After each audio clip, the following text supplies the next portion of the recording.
Bienvenidos mis amados hermanos al comentario día por día de la lección número 12, titulado ¿Qué han visto en tu casa?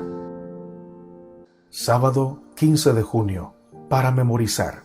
Mas vosotros sois linaje escogido, real sacerdocio, nación santa, pueblo adquirido por Dios, para que anunciéis las virtudes de aquel que os llamó de las tinieblas a su luz admirable. Primera de Pedro, capítulo 2, verso 9. Hermanos, les invito a hacer una oración para comenzar. Dios de Abraham, de Isaac y de Israel, que tu nombre sea glorificado desde ahora y para siempre. Gracias por tu palabra, gracias por tu gran amor y gracias, Señor, por la fortaleza que hemos recibido mediante el mensaje de esta lección. Ayúdanos a comprenderlo y ayúdanos, oh Dios, a deleitarnos en ponerlo en práctica. En el nombre de Cristo Jesús. Amén, Señor. El comentario bíblico adventista dice sobre Primera de Pedro, capítulo 2, verso 9, lo siguiente: La nación judía fue una vez escogida para representar a Dios en la tierra, pero debido a su incredulidad y dureza de corazón, perdió esa posición favorecida. Pedro declara aquí que ahora Dios ha concedido los privilegios y las responsabilidades de la nación judía a la comunidad cristiana, no como un grupo nacional, sino como un pueblo llamado de toda nación para constituir un cuerpo espiritual, una gran familia en todo el mundo. Gálatas 3:28. Los cristianos, como sacerdotes que son, deben ofrecer a Dios los sacrificios espirituales mencionados en Primera de Pedro, capítulo 2, verso 5, el cual dice: Vosotros también, como piedras vivas, sed edificados como casa espiritual y sacerdocio santo, para ofrecer sacrificios espirituales aceptables a Dios por medio de Jesucristo. Y también deben, como un conjunto de creyentes completamente consagrado a Dios, ofrecerse como sacrificios vivos de manera individual. Ver Romanos 12:1. No necesitan de sacerdotes humanos que sirvan como mediadores entre ellos y Dios, porque solo hay un mediador entre Dios y el hombre, Jesucristo. Así como Dios apartó a la nación judía para que diera testimonio de los principios del gobierno celestial, más tarde llamó a la iglesia cristiana para que fuera una nación santa que lo representara en la tierra. Dios adquirió a la iglesia como su posesión especial para que sus miembros pudieran reflejar los preciosos rasgos del carácter divino en sus propias vidas y para que proclamaran la bondad y la misericordia de Dios a todos los hombres. Los cristianos deben, como lo hacía Jesús, revelar a Dios ante el mundo por medio de la simpatía de una personalidad semejante a la de Cristo y de su compasión expresada en hechos. Fin de la cita del comentario bíblico adventista. Lo que vean en nuestra casa será el reflejo de lo que hay en nuestras vidas. Si queremos que nuestra casa refleje la luz de Dios, esa luz primero debe inundar nuestro ser. Cuando un hogar está constituido por personas que aman y sirven a Dios, todos verán en esa familia la evidencia incuestionable del amor de Dios y la de su gloriosa verdad. El espíritu de profecía nos dice: el tiempo de que disponemos es corto. Solo una vez podemos pasar por este mundo. Saquemos pues al hacerlo el mejor provecho de nuestra vida. La tarea a la cual se nos llama no requiere riquezas, posición social ni gran capacidad. Lo que sí requiere es un espíritu bondadoso y abnegado y firmeza de propósito. Una luz, por pequeña que sea, si arde siempre, puede servir para encender otras muchas. Nuestra esfera de influencia, nuestras capacidades, oportunidades y adquisiciones podrán parecer limitadas, y sin embargo tenemos posibilidades maravillosas si aprovechamos fielmente las oportunidades que nos brindan nuestros hogares. Si tan solo queremos abrir nuestros corazones y nuestras casas a los divinos principios de la vida, llegaremos a ser canales por los que fluyan corrientes de fuerza vivificante. De nuestros hogares saldrán ríos de sanidad que llevarán vida, belleza y veracidad, donde hoy por hoy todo es aridez y desolación. El Hogar Cristiano, página 26. Domingo 16 de junio. Aprendamos del error de un rey. El nombre Ezequías significa Yahweh ha fortalecido, da fuerzas o fortalece, o Jehová es fuerza. ¿Cuál fue el error de Ezequías? La Biblia responde. Segundo de Crónicas 32:25 nos dice: Mas Ezequías no correspondió al bien que le había sido hecho, sino que se enalteció su corazón, y vino la ira contra él y contra toda Judá y Jerusalén. Segundo de Crónicas 32:31. Mas en lo referente a los mensajeros de los príncipes de Babilonia que enviaron a él para saber del prodigio que había acontecido en el país, Dios lo dejó para probarle, para hacer conocer todo lo que estaba en su corazón. La Biblia nos dice que el corazón del rey Ezequías se enalteció. Ahora, ¿por qué se enaltece un corazón? La Biblia también responde. Deuteronomio capítulo 17, verso 18 al 20 nos dice: Y cuando se siente sobre el trono de su reino, entonces escribirá para sí un libro, una copia de esta ley, del original que está al cuidado de los sacerdotes levitas, y lo tendrá consigo, y leerá en él todos los días de su vida, para que aprenda a temer a Jehová su Dios, para guardar todas las palabras de esta ley y estos estatutos, para ponerlos por obra. Y el versículo 20 nos da la respuesta: para que no se eleve su corazón sobre sus hermanos, ni se aparte del mandamiento a diestra ni a siniestra, a fin de que prolongue sus días en su reino, él y sus hijos, en medio de Israel. El rey Ezequías olvidó su relación con Dios, dejó de leer y de meditar en la palabra que Dios le reveló, y su corazón se alejó de la fuente de sabiduría y se convirtió en un rey vanidoso, un rey necio. Un corazón enaltecido es aquel donde el yo reina y Dios ha sido desplazado de su lugar correspondiente, su lugar de honor.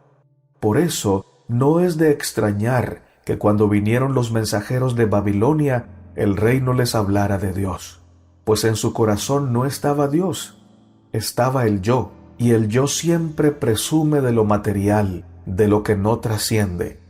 Deuteronomio 17, 18 al 20 nos dice que los reyes debían leer el libro de la ley y meditar en él todos los días de su vida para no olvidarse de lo que Dios hizo por Israel y seguía haciendo en la vida del rey y en la vida de su pueblo. Pero Ezequías, al parecer, olvidó la meditación en la palabra, olvidó su relación con Dios y ahora se llenó de vanidad, y por eso pensaba solamente en todo lo que Dios le daba, pero se olvidó por un momento del que le daba los dones. Una cosa, hermanos, es estar agradecido con los dones de Dios, y otra cosa es estar agradecido con el dador de esos dones. Cuando estamos agradecidos con los dones de Dios, tendemos muchas veces a olvidarnos del dador de los dones y nos centramos más en los dones que Dios nos da. Llegamos a amar los dones más que al dador. Como en este caso, Ezequías hizo alarde de todo lo que tenía, que obviamente se lo había dado el Señor, pero no habló, no testificó del Señor de los dones. No testificó de la generosidad de Dios, del carácter de Dios, del poder de la ley de Dios. El error de Ezequías fue olvidarse de Dios, dejar de agradecerle al Señor sus maravillas, olvidarse de la palabra. Y la manifestación de ese error fue no pagar conforme al bien que recibió de Dios, no testificar de la verdad y el poder de Dios ante los mensajeros que Babilonia envió. Y la consecuencia fue que los babilonios no encontraron lo que necesitaban, es decir, la verdad de Dios. Encontraron razones para invadir y saquear a Israel.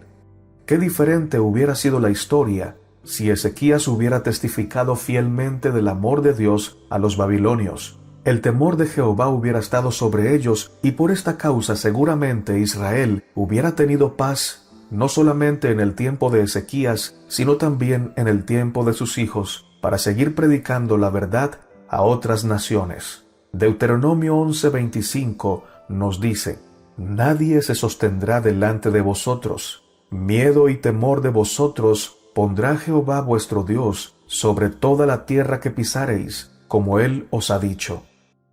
Deuteronomio 2:25 nos dice: Hoy comenzaré a poner tu temor y tu espanto sobre los pueblos debajo de todo el cielo, los cuales oirán tu fama y temblarán y se angustiarán delante de ti. Y es que, hermanos y hermanas, cuando Israel era fiel al Señor, Dios ponía su temor en los corazones de las naciones que los rodeaban, para que no los atacaran y además respetaran su llamado como pueblo del Señor. Y esto daba ocasión para que Israel tuviera tiempo de paz y pudiera testificar libremente de la verdad que Dios había depositado en ellos. ¿Qué podemos aprender del error del rey Ezequías? Nunca es seguro dejar de leer y meditar en la palabra de Dios. Quienes abandonan la vida devocional, es decir, la oración, la lectura de la palabra y la obra misionera, tienden a fortalecerse en su carnalidad. Su corazón se enaltece hasta que Dios queda marginado del corazón y la persona se vuelve insensible a lo más importante, la vida espiritual. Cuando nuestro corazón se enaltece y desplazamos a Dios del primer lugar en nuestra vida, siempre vamos a tomar malas decisiones que traerán consecuencias sobre nuestra existencia y también sobre la existencia de nuestros amados, tal como sucedió con los descendientes del rey Ezequías. Aún así, por la misericordia de Dios, el rey Ezequías se arrepintió de su mal proceder y Dios lo perdonó. El espíritu de profecía nos dice: lleno de remordimiento, Ezequías, después de haberse engreído su corazón, se humilló él y los moradores de Jerusalén, y no vino sobre ellos la ira de Jehová en los días de Ezequías. Segundo de Crónicas 32:26. Y alguien dirá: pero ¿cómo el Señor perdonó al rey Ezequías por lo que hizo con los mensajeros de Babilonia, y sus hijos tuvieron que recibir la consecuencia del pecado de su padre? La respuesta es, hermanos, que el rey Ezequías se humilló y se arrepintió y confesó su pecado, y por lo tanto la ira del Señor no vino en sus días. Y si los hijos del rey Ezequías se hubieran humillado y se hubieran arrepentido de sus pecados, la ira tampoco hubiera venido en sus días. Y si los hijos del rey Ezequías se hubieran humillado y hubieran vivido en integridad, la ira tampoco hubiera venido en sus días. Las consecuencias de ese pecado se hubieran prolongado hasta la cruz del Calvario, y el Señor Jesucristo hubiera llevado esas consecuencias. Pero como los hijos de Ezequías no siguieron el ejemplo de su padre en cuanto a humillarse y arrepentirse de su necedad, ellos participaron del pecado de Ezequías, y como no se arrepintieron, sobre ellos llegó la consecuencia de ese pecado. La Biblia no castiga a los hijos por los pecados de los padres, a menos que los hijos participen sin arrepentimiento y sin humillación del pecado de sus padres. El espíritu de profecía sigue diciendo: pero la mala semilla había sido sembrada, y con el tiempo iba a brotar y producir una cosecha de desolación y desgracia. Durante los años que le quedaban por vivir, el rey de Judá iba a disfrutar mucha prosperidad debido a su propósito firme de redimir lo pasado y honrar el nombre del Dios a quien servía. Sin embargo, su fe iba a ser probada severamente, e iba a aprender que únicamente si ponía toda su confianza en Jehová, podía esperar triunfar sobre las potestades de las tinieblas que estaban maquinando su ruina y la destrucción completa de su pueblo. El relato de cómo Ezequías no fue fiel a su cometido en ocasión de la visita de los embajadores contiene una lección importante para todos.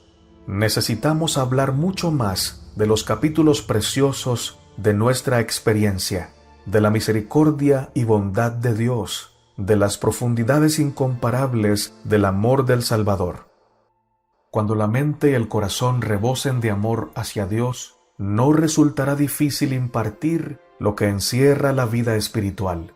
Entonces grandes pensamientos, nobles aspiraciones, claras percepciones de la verdad, Propósitos abnegados y anhelos de piedad y santidad hallarán expresión en palabras que revelen el carácter de lo atesorado en el corazón. Aquellos con quienes nos asociamos día tras día necesitan nuestra ayuda, nuestra dirección. Pueden hallarse en tal condición mental que una palabra pronunciada en sazón será como un clavo puesto en lugar seguro. Puede ser que mañana alguna de esas almas se hallen donde no se las pueda alcanzar. ¿Qué influencia ejercemos sobre esos compañeros de viaje? Profetas y Reyes, capítulo 29, bajo el título Los embajadores de Babilonia. Lunes 17 de junio. Lo primero es la familia. Las prioridades de todo ser humano deben ser estas: primero Dios, segundo la familia y tercero el servicio fiel a los demás. Este último inciso incluye el trabajo en el que nos desempeñamos, el trabajo misionero y todo trato con las demás personas. No podemos ser buenos misioneros fuera de casa y ser malos misioneros en casa.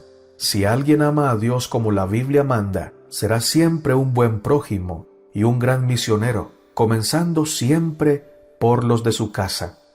¿Cómo podemos ser buenos misioneros en casa?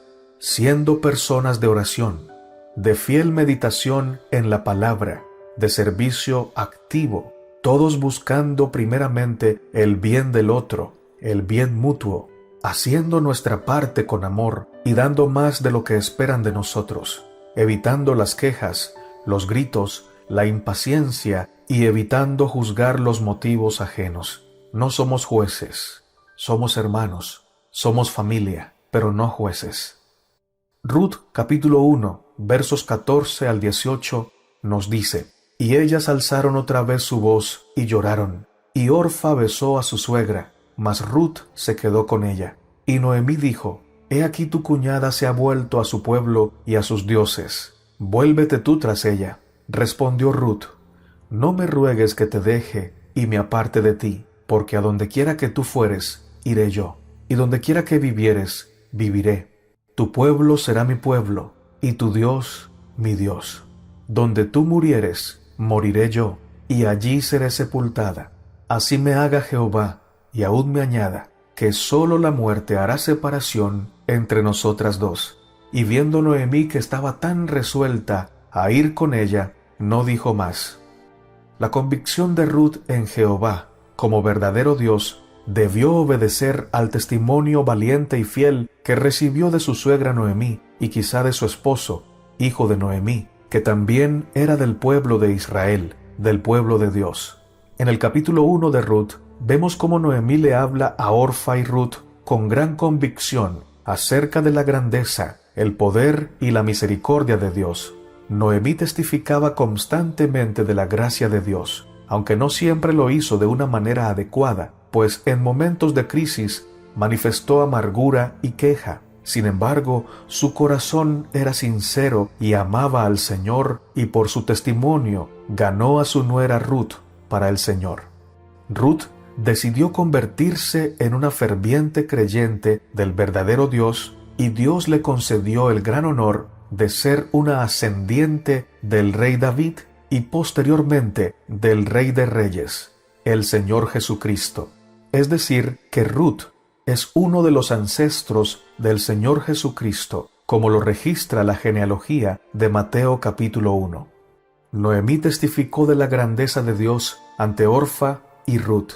Y que sepamos, Orfa no aceptó el mensaje, se fue a sus dioses y a su nación. Sin embargo, la última palabra no está dicha. Tenemos que esperar la redención, el juicio final, para ver si Orfa, en los últimos momentos de su vida, estando en su nación, se arrepintió de sus pecados porque recordó el mensaje de la verdad presentado por su esposo y por su suegra. Sin embargo, la Biblia sí nos dice de manera directa que Ruth se arrepintió, que Ruth dejó de ser pagana y aceptó el mensaje del Señor en su corazón, aceptó a Jehová como el verdadero Dios. Esto nos enseña que siempre debemos testificar a nuestra familia del amor de Dios, y así como algunos lo rechazan, otros también lo van a aceptar. No todos van a abrazar el mensaje, pero a todos debemos predicar el mensaje.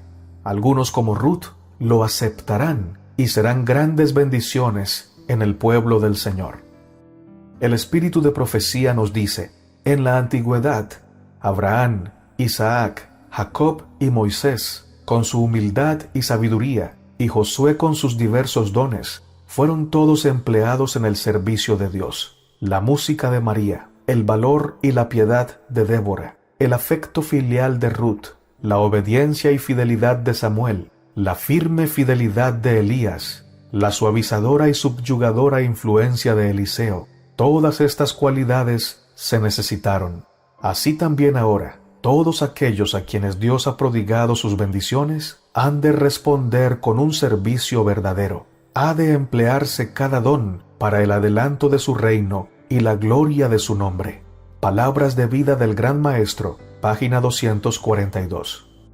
Hermanos y hermanas, si somos buenos hijos de Dios y reflejamos su carácter, el primer lugar donde vamos a hacer una bendición va a ser en nuestra casa, porque es allí donde más tiempo tenemos para compartir con otros. Es allí donde la gente puede intimar más de cerca con nosotros. Es allí donde más amor debemos prodigar, donde más amor debemos entregar, no solamente con palabras. El amor se hace más evidente con hechos. Los hechos dan peso a el amor que profesamos. Que nuestro hogar, pues, sea el primer campo misionero, el más importante y el más eficaz.